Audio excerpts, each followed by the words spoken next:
CH4 London. Shekhar और अमर की study लगभग यहाँ कंप्लीट हो चुकी थी, बस रिजल्ट आने की देर थी और फिर दोनों भाई आगे की स्टडी के लिए लंदन के लिए रवाना। शेखर को अपने फैमिली बिजनेस में काफ़ी दिलचस्पी थी। वो जब भी अपने पापा यानी घनश्याम सेठ के साथ कारखाने जाता, वो देखता किस तरह खड़े सोने को तोड़ मरोड़ कर उसे कई तरह का शेप दिया जाता है।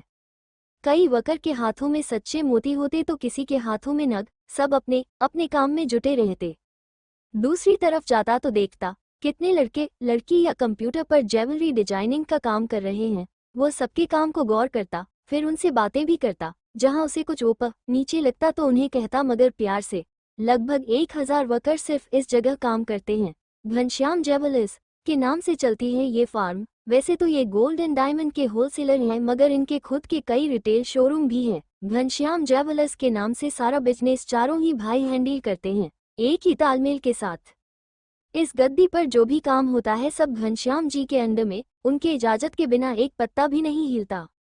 एक बार जो भी इस फार्म के अंदर काम करने के लिए आ गया वो फिर बिना घनश्याम जी के इजाजत बाहर नहीं जा सकता। वो यहाँ के काम को लेकर जितने ही सख्त हैं, उतने ही वो अपने वर्कर्स की परेशानियों और दिक्कतों में सहयोगी भी बन जाते हैं। कुछ वर्कर्स उम्र दराज है तो कुछ उम्र सहपाठी। वो सारे घनश्याम जी को घनशू भाई कहकर बुलाते हैं, इसलिए इस गद्दी पर वो घनशू भाई के नाम से जाने जाते हैं। इस जेवरात की गद्दी पर काम करने वाले लोग एक परिवार की तरह रहते हैं। 5 फ्लोर है यहाँ। ग्राउंड फ्लोर पर कुछ वर्कर कंप्यूटर पर काम करते तो कुछ लिखा पढ़ी का काम करते। रोज कितना खर्च है, क्या सामान आ रहा है, क्या यहाँ से जा रहा है। पहले फ्लोर पर चौदी का काम होता तो दूसरे पर सोने का और तीसरे पर डायमंडम का आई और फिर चौथे पर था किचन। इस किचन के अंदर चाय कॉफी नाश्ता और खाना बनाने के लिए महाराज और सहयोगी दोनों थे, जो मालिक और स्टाफ के लिए काम करते। सुबह शाम दोनों समय सबको चाय और नाश्ता मिलता, चाहे वो मेन गेट पर बैठे गार्ड हो या बंदूक लिए बाउडी गार्ड ही क्यों न हो, सबके लिए एक समान सुविधाएं थी घनशू भाई के यहाँ। कुछ ही दूरी पर इनकी दूसरी गद्दी थी, जहाँ पर सारे जेवरात बनने के बाद पहुंचाए जाते ताकि बाहर और शहर के व्यापारी खरीदारी कर सके। यहाँ भी सब कुछ सेम था। यहाँ भी 5 फ्लोर है, सब कुछ सेम है। उस गद्दी पर बनता है तो इस गद्दी पर बिकता है। व्यापारियों के लिए चाय कॉफी लंच सब कुछ अवेलेबल रहता हर समय। यहाँ की जिम्मेदारी घनश्याम जी के दोनों छोटे भाई श्याम और मनोहर पर थी। शहर में जो भी इनके ज्वेलरी के शोरूम है वो सब इनके कुछ खास स्टाफ को सौंपा गया है। रहे धनेजा परिवार के दूसरे बेटे गोविंद धनेजा तो वो सभी फॉर्मों के धनलक्ष्मी का लेखा जोखा की जिम्मेदारी में व्यस्त रहते हैं। आज शेखर और अमर दोनों के 12वीं का रिजल्ट आउट हुआ है। अमर ने अपने स्कूल की सारी शाखाओं में टॉप किया है और शेखर ने अपने दोस्तों में। आज दोनों बहुत खुश हैं। शेखर अमर से कहता है, यार आज मुझे लग रहा कि मैं आज़ाद हो गया हूँ। अमर ने कहा, मुझे तो ऐसा कुछ नहीं लग रहा है, मुझे जबकि ये लग रहा है भाई की असली जर्नी तो अब शुरू होने जा रही है। मैं अपने दोस्तों को बहुत मिस करूंगा। भाई नीरज जर्मनी जा रहा है और आकाश इटली जा रहा है और हम और आप नेक्स्ट वीक लंदन। सारे परिवार में खुशी की लहर दौड़ रही थी कि दोनों लड़कों ने सर ऊंचा कर दिया। अमर और शेखर के लंदन जाने की तैयारियां शुरू हो गई थी। अमर की मॉम रोमा अपने बेटे के लिए हर चीज पैक करके रखती जा रही थी। ये सब देखकर अमर के डैड गोविंद ने कहा, ये सब क्या कर रही हो रोमा। अमर और शेखर अपनी बुआ यानी मेरी बहन शारदा के यहाँ रहकर आगे की तैयारी करेंगे, पीजी में नहीं, कि तुम इतना परेशान हो रही हो। अमर ने जब अपने मॉम डैड को बातें करते सुना तो हंसकर अपनी मॉम के शोल्डर्स पर हाथ रखते हुए स्वीटली बोला, मॉम डैड इज राइट, हम बुआ के यहाँ ही तो जा रहे हैं। आप जानती हैं ना मॉम कि बुआ खाने और खिलाने की शौकीन है, मगर आपने इतना सारा पैक किया है, वो सब मैं और भाई लेकर तो जाएंगे पर अपने लिए नहीं, बुआ के लिए सिर्फ मेरे कपड़ों को छोड़कर सब कुछ बुआ का मॉम। इसी तरह इधर शेखर के यहाँ भी यही सब चल रहा था। घनश्याम जी अमर और शेखर के लंदन जाने से खुश तो थे कि अमर और शेखर घर के बड़े बेटे हैं, बाहर जाकर पढ़कर आएंगे तो आगे चलकर अपने पुश्तैनी व्यापार को नए तरीके से हैंडल करेंगे, मगर उनके लंदन जाने पर वो थोड़ा चिंतित भी थे। उन्होंने अपनी चिंता और मन की उलझन को परे करने के लिए अपने घर के नौकर शंभू से कहा, जाओ जाकर बंगाली दादा को बोलो कि घनशू भाई ने तुरंत बुलाया है। शंभू घर का सबसे पुराना और विश्वासी नौकर है। घनशू भाई की इज्जत तो करता ही है, मगर नोक झोंक भी लगी रहती है उनके साथ। उसने झट से बोल दिया, क्या मालिक साहब, अभी तो हम बंगाली दादा को लंच देकर आ रहे हैं, आपने कुछ बोला ही नहीं। शंभू जब 15 साल का था वो धनेजा परिवार में काम के लिए आया था। उसकी ईमानदारी और वफादारी के स्वभाव के कारण आज वो 40 वर्ष का है और इस परिवार में अपना रुतबा बनाकर रखा है। मगर घनश्याम भाई के आगे किसी की भी नहीं चलती। जाना तो तुम्ही को पड़ेगा। शंभू, बंगाली दादा को लेकर आओ। शंभू, उम्र बढ़ने के साथ साथ तुम आलसी होते जा रहे हो। जाओ जल्दी से बंगाली दादा को लेकर आओ, घनश्याम भाई ने बोला। शंभू सिर हिलाते हुए बोला, जी मालिक, हम अभी गए और अभी आए। डाइनिंग हॉल से बाहर निकलते ही शंभू की बड़बड़ शुरू हो जाती है। बस शंभू ही तो दिखता है मेरे मालिक को। शंभू इधर आओ, शंभू उधर जाओ। 10 काम करने वाले बंदे हैं इस घर में, फिर भी शंभू की ही घंटी बजनी है। क्या हुआ शंभू? माली ने पूछा। क्या बताएं सोमनाथ भाई, आप तो जानते हैं, अभी आए थे फिर अभी जा रहे हैं बंगाली दादा के पास। बंगाली दादा के घर पहुंचते ही शंभू देखता है दादा पहले से ही तैयार खड़े हैं। शंभू दादा को हैरानी से देखता है, फिर पूछता है, अरे आप तो मेरे आने से पहले ही अप टू डेट खड़े हैं। हाँ शंभू, मुझे पता था कि अभी तुम फिर आओगे मुझे लेने, दादा ने मुस्कुराते हुए बोला। शंभू ने 2 पहिए वाली गाड़ी स्टार्ट की और फिर बंगाली दादा से कहा, बैठिए। दादा ने शंभू से बोला, क्या जरूरत थी स्कूटर ले आने की, कितनी ही दूरी पर है तुम्हारे मालिक का घर। दादा की बात पर शंभू बोला, घनश्याम भाई से पूछिएगा, उनका कहना है बंगाली दादा को कोई दिक्कत न हो। अगर उन्हें दिक्कत परेशानी हुई तो समझ लेना तुम्हारी परेशानी शुरू हो जाएगी। मेरी कमली मुझसे छीन लेंगे घनश्याम भाई, वो भी पूरे 10 दिन के लिए।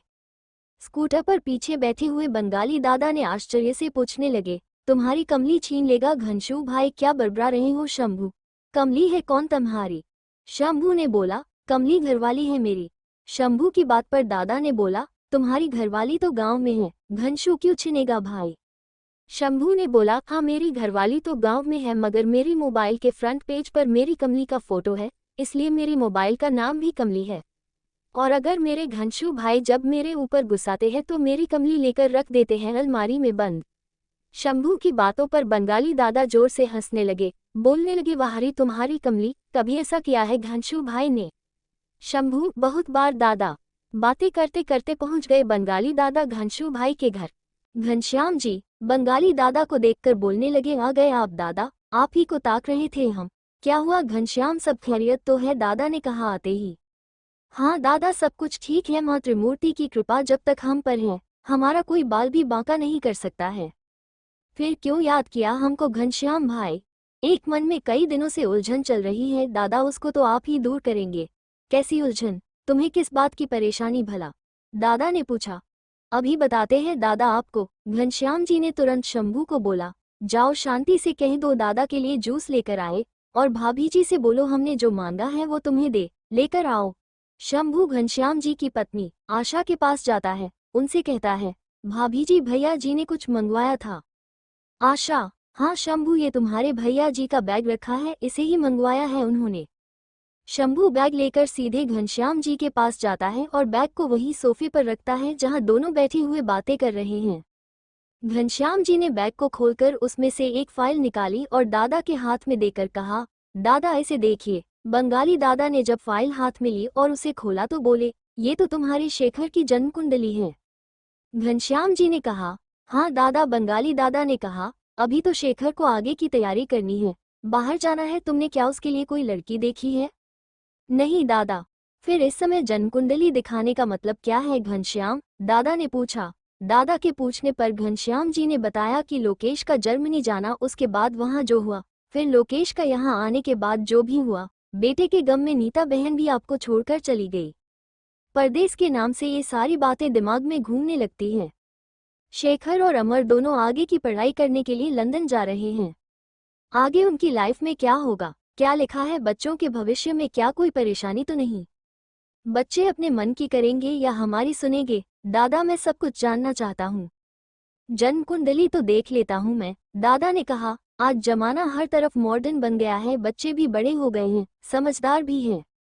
अगर उन्हें अपने मन की करनी होगी तो वो परदेश में क्या अपने देश में भी रहकर कर सकते हैं। रही बात मेरे लोकेश की, तो वो जर्मनी में रहने के बावजूद भी नहीं हमारे संस्कारों को भूला नहीं हमें, इसलिए वो डॉक्टर बनने के बाद हमारे पास वापस आ गया। जो उसका सपना था उसको पूरा करने में जुट गया। मगर उसकी एक खुशी और थी, वो लड़की जिससे वो प्यार करता था। दोनों की जिद में वो यहाँ नहीं आई और लोकेश उसको छोड़कर यहाँ आ गया। घनश्याम भाई, मेरे और नीता के लिए सर्वोपरि थी बेटे की खुशी, फिर वो कहीं भी रहे, लोकेश ने हमें सब कुछ बताने में देर कर दी। जब हम लोकेश को वापस जर्मनी भेजना चाहते थे ताकि लोकेश उस लड़की के साथ शादी करके वहीं सेटल हो जाए, लेकिन तब तक सब कुछ खत्म हो चुका था। उस लड़की ने किसी और से शादी कर ली थी। घनश्याम भाई, औरत वो प्रकृति है जो तुम्हारे घर परिवार में समा जाए तो वो घर सर्वग बन जाता है, अगर नहीं समाए तो वो घर परेशानियों और दुविधा भरा रहता है। लोकेश जब 10 साल का था तो मैं और नीता उसे अपने गुरु के पास हरिद्वार लेकर गए थे उनके आश्रम में। तो उन्होंने लोकेश को देखकर कहा था कि लोकेश की मृत्यु उसके खुद के हाथों होगी। मैंने माँ काली की खूब पूजा आराधना की, मगर विधाता के लिखे को हम नहीं टाल सकते।